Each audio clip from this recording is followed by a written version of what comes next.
Family finds tiger sleeping in their swimming pool. What they do next stuns the internet. Blood drained from Robert Wilson's face as he stared in disbelief at the 400-pound Bengal tiger lounging on the blue inflatable raft in his family's backyard swimming pool.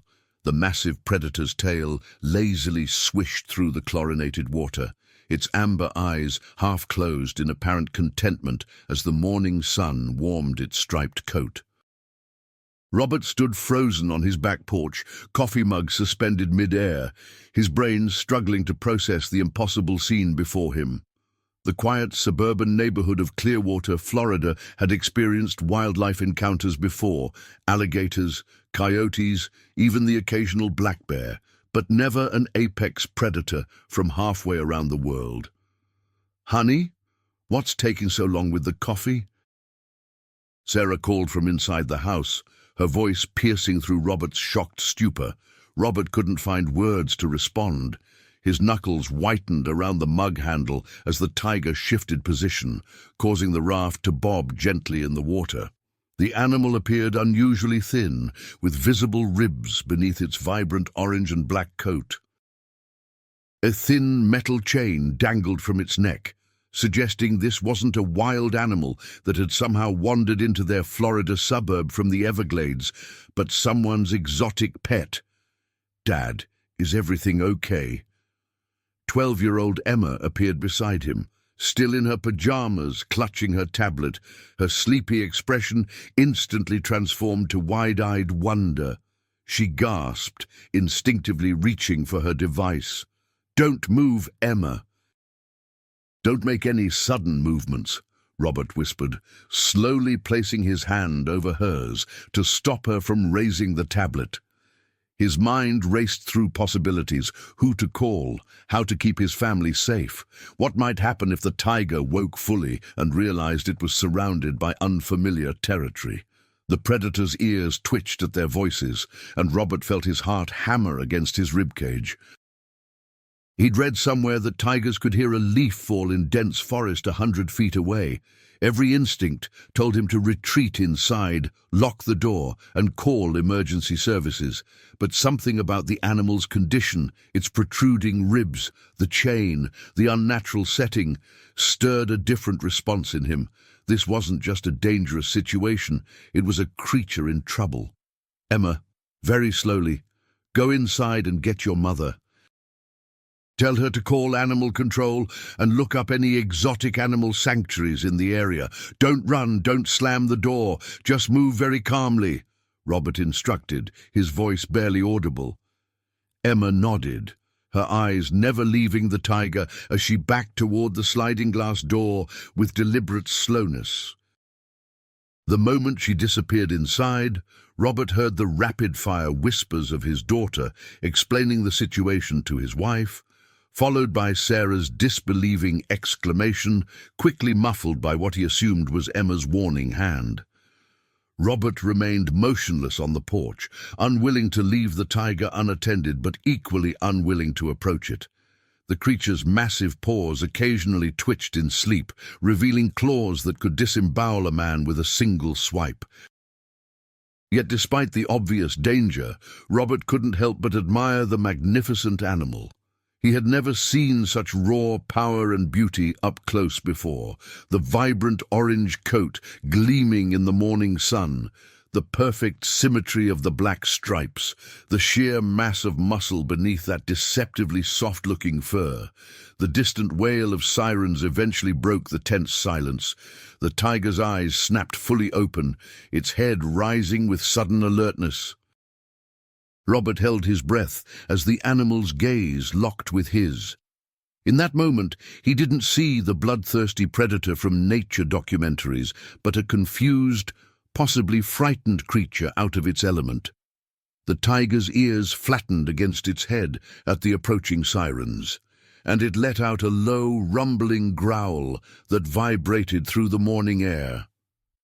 What happened next would change the Wilson family's lives forever. The video of Robert Wilson calmly standing on his back porch while a Bengal tiger lounged in his swimming pool went viral within hours of being uploaded. Emma, despite her father's instructions, had managed to capture nearly 2 minutes of footage before her mother discovered what she was doing and confiscated the tablet. By then, it was too late. Emma had already sent the video to 3 of her closest friends, who promptly shared it with their own social networks. Within 24 hours, the Wilson family had become reluctant celebrities, their peaceful suburban existence shattered by the insatiable appetite of the internet for unusual animal encounters.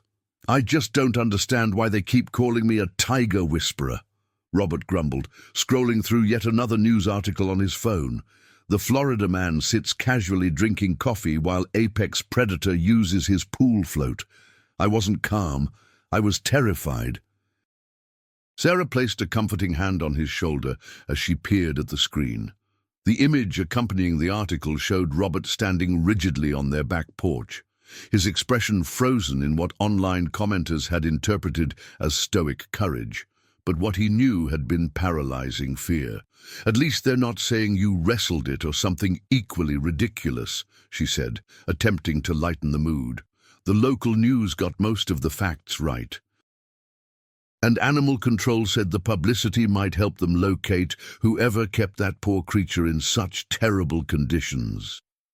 The tiger, which experts had identified as a 3-year-old female Bengal, was now safely housed at a wildlife sanctuary specializing in big cats rescued from illegal exotic pet operations. Veterinarians had determined she was severely malnourished and showed signs of long-term confinement in a space much too small for an animal of her size. The chain around her neck had left scarring, and her claws had been crudely removed, a practice as cruel as it was illegal. Emma sat cross-legged on the living room floor, her eyes glued to her replacement tablet as she scrolled through comments on the various platforms where her video continued to circulate. "Dad, there's a wildlife conservation group that wants to interview us about what happened. They're trying to raise awareness about illegal exotic pet trading." "Should I tell them yes?" Robert exchanged glances with Sarah. Their phone had been ringing constantly for 3 days, with everyone from local newspapers to national morning shows requesting exclusive interviews. They had declined most, uncomfortable with the attention and wary of sensationalizing what had been a potentially dangerous situation. But this request felt different.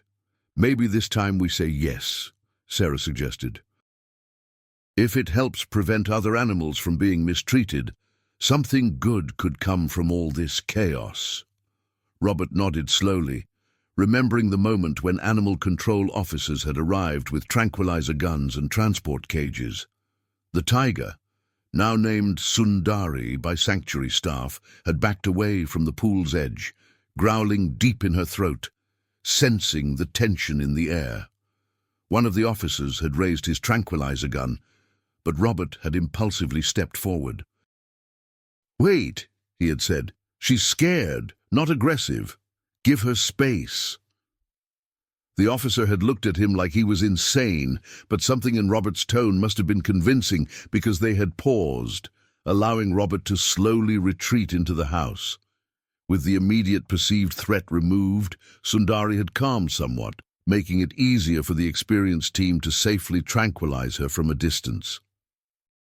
That moment, captured in the final seconds of Emma's video, had been the tipping point for Robert's unwanted internet fame. Commenters had called him everything from the tiger tamer to the modern-day Dr. Dolittle, attributing to him an almost mystical ability to communicate with dangerous animals that he knew was complete fiction. "I'll tell them we'll do the interview, but only if they focus on the illegal pet trade issues, not on making me out to be some kind of animal psychic," Robert finally decided. Emma nodded and began typing a response.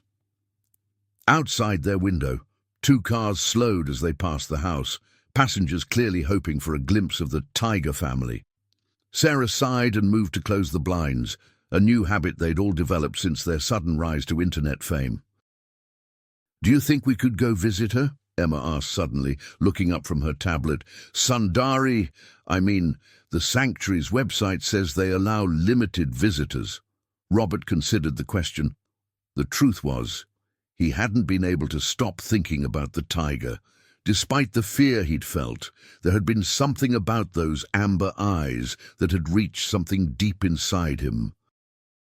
It was as if the animal had recognized the same thing he had.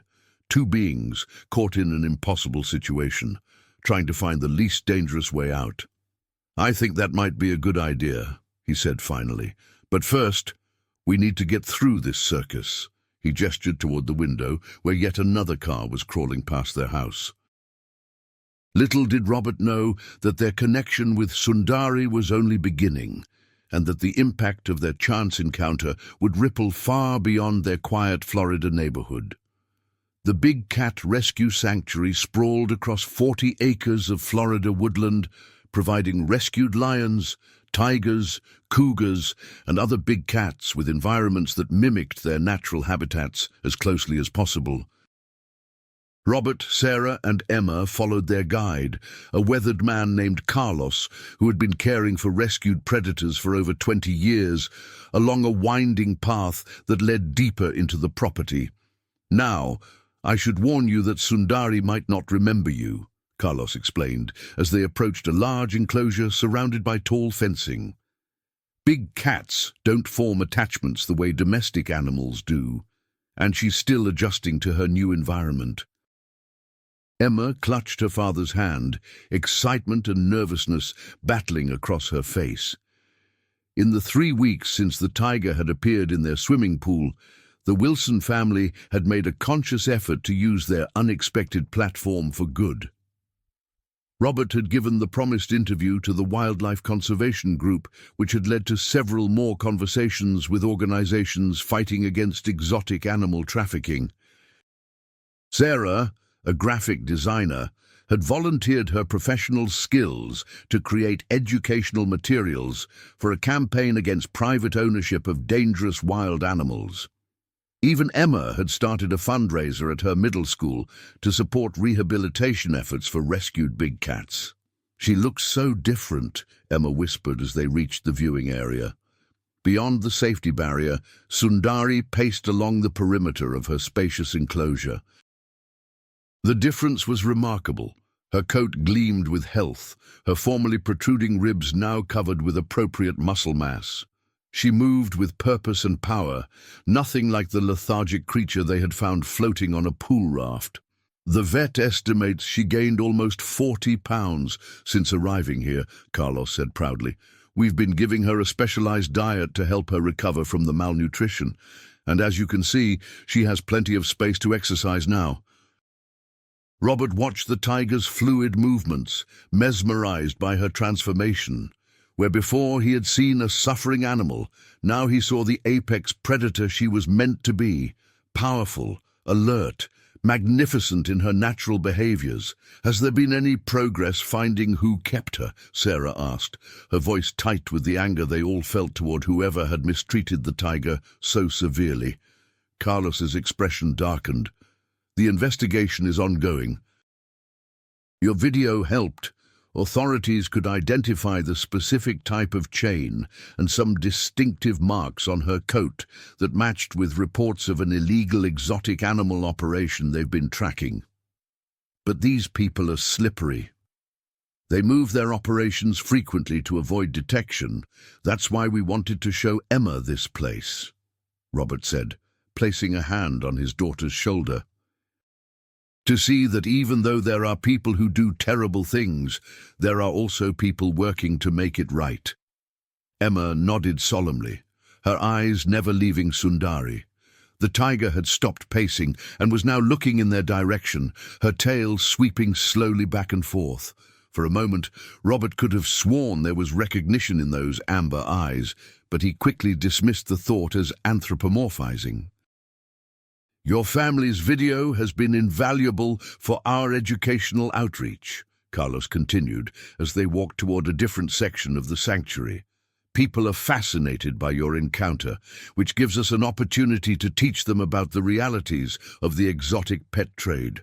Donations have increased by nearly 30% since your story went public.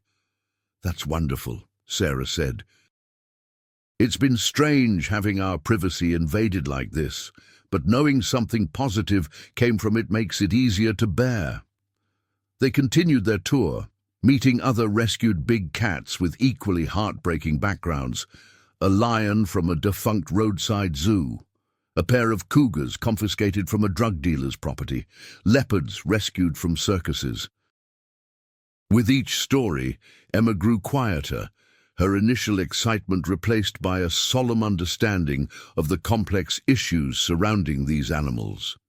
As they prepared to leave, a staff member approached Carlos and whispered something in his ear. He nodded and turned to the Wilson family with an expression of cautious excitement. "I've just been informed that authorities made an arrest this morning based partly on evidence linked to Sundari's case. They've located a property with multiple exotic animals being kept illegally, including several big cats, in conditions similar to what Sundari experienced." The news hit Robert with unexpected force. He had been so focused on Sundari's recovery that he hadn't allowed himself to hope for justice. Emma threw her arms around her father's waist, her face pressed against his shirt as she processed the emotions the news triggered. "Those other animals, will they come here?" she asked, her voice muffled. "Some might," Carlos answered honestly. "It depends on their condition and our capacity, but they'll all be placed with accredited sanctuaries where they'll receive proper care." As they walked back to the parking lot, Robert found himself reflecting on the strange series of events that had led them here. A random tiger appearing in their swimming pool had cascaded into a movement that was now helping to shut down an illegal operation and save other animals from suffering. It seemed impossible, yet here they were. "Dad," Emma said as they reached their car, "I know what I want to do when I grow up." Robert looked down at his daughter's determined face, already guessing what she might say next. The encounter had changed them all, but perhaps Emma most of all. "I want to help animals like Sundari," she continued, "not just big cats, but all animals that people hurt or don't take care of properly." Sarah smiled, brushing Emma's hair back from her face. "That's a wonderful goal, honey, but it's a lot of hard work." Emma nodded seriously. "I know, I already looked it up. I need to study biology and animal science and maybe veterinary medicine, but I can start now by volunteering and learning everything I can." As they drove home, Robert glanced at his daughter in the rearview mirror, already typing notes on her tablet about volunteer opportunities at local animal shelters. He thought about how life's most profound changes often come from unexpected moments, like finding a tiger in your swimming pool on an otherwise ordinary morning. None of them could have predicted how much further their connection with Sundari would reach, or how their story would continue to inspire others long after the initial viral sensation had faded from public memory. 6 months after the swimming pool incident, the Wilson family stood nervously in the wings of a large auditorium. The International Wildlife Conservation Conference had invited Robert to deliver a keynote address about their experience and the subsequent campaign against exotic pet ownership that had gained remarkable momentum following their viral video. "I still don't understand why they wanted me instead of someone with actual expertise," Robert muttered, adjusting his tie for the 3rd time in as many minutes. Sarah straightened his collar with practiced hands. "Because you're the face people recognize. You're the connection between the experts and the public. And you've become quite knowledgeable yourself these past months." It was true. What had begun as a bizarre encounter had evolved into a genuine passion for the Wilson family. Robert had taken a leave of absence from his accounting job to work with legislators on strengthening exotic animal laws. Sarah had developed an entire media campaign that was being adopted by wildlife organizations across the country, and Emma, true to her word, had become the youngest regular volunteer at their local animal shelter, while maintaining a popular blog documenting Sundari's continued recovery. "They're ready for you, Mr. Wilson," a conference organizer said, gesturing toward the stage. Robert took a deep breath, squeezed Sarah's hand, and walked out to face the audience of conservation experts, legislators, law enforcement officials, and animal welfare advocates. The applause that greeted him was warm and genuine, a far cry from the sensationalized attention they had received in the immediate aftermath of Emma's video. 6 months ago, Robert began once the audience quieted, my biggest concern was whether our pool filter needed replacing before summer.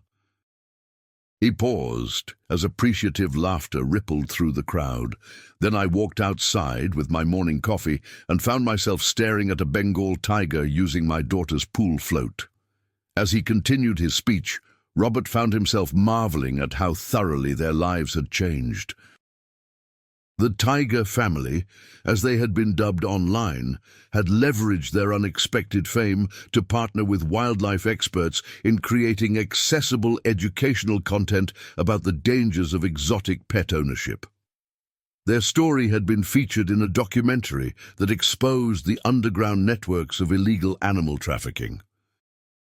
Most significantly, Sundari's Law, named after the tiger who had started it all, was now being considered in their state legislature, which would significantly increase penalties for illegal possession of dangerous exotic animals. The morning we found Sundari, I was terrified, Robert admitted to the audience. I wasn't brave or knowledgeable.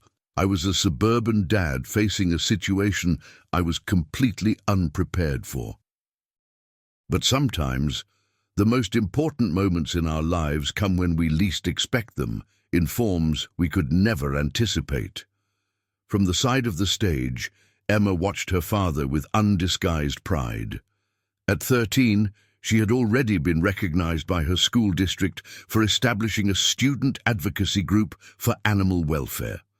Her bedroom walls, once covered with pop star posters, now displayed charts of endangered species and information about wildlife conservation efforts.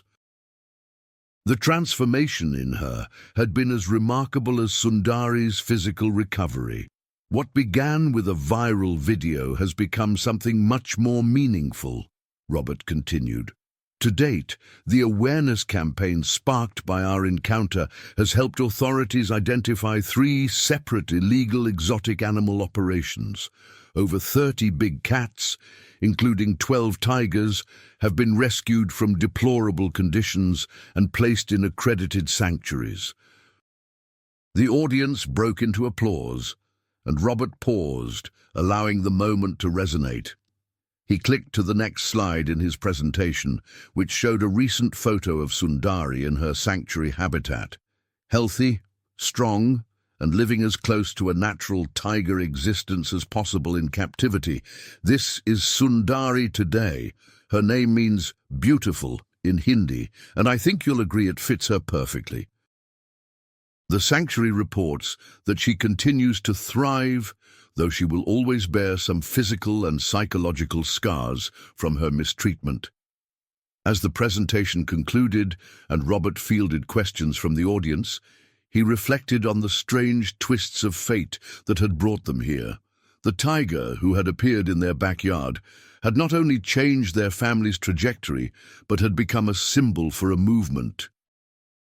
Sundari's story, and by extension, the Wilson families, had resonated with people in a way that statistics and policy papers never could, creating emotional investment in an issue many had previously ignored. Later, as they left the conference center, a young woman approached them, introducing herself as a zoology student inspired by Emma's blog to pursue a career in wildlife conservation. "I just wanted to thank you," she told them earnestly. "Before your story, I never realized how serious the exotic pet problem was in this country. Now I'm focusing my research on rehabilitation techniques for big cats rescued from captivity." Emma beamed, engaging the student in animated conversation about recent developments in the field. Robert and Sarah exchanged glances, a silent acknowledgement of the unexpected legacy their pool-crashing tiger had created. That evening, as they prepared to return home, Robert received an email from Carlos at the sanctuary with a video attachment. The message was brief. "Thought you might like to see this. Sundari received an enrichment toy today that reminded us of your first meeting." They gathered around Robert's phone to watch the clip. It showed Sundari confidently approaching a large blue inflatable raft floating in a pond within her enclosure. The tiger circled it cautiously before hopping aboard with surprising grace, causing the raft to bob gently in the water. There she settled, stretched out in the sunshine, looking for all the world like she was enjoying a lazy day at the pool. "She remembers," Emma whispered, though they all knew it was likely coincidence rather than memory that drew the tiger to the familiar object. Nevertheless, watching Sundari lounging on the raft, safe and healthy in her sanctuary home, brought a sense of completion to their journey. The terrifying moment that had thrust them into the public eye had transformed into something beautiful.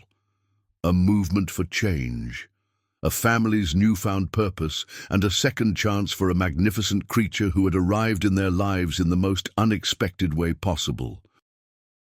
As Robert tucked his phone away, he thought about how stories captured people's hearts in ways that facts alone never could.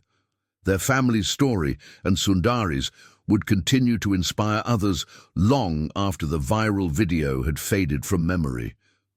That, he realized, was the true power of their experience.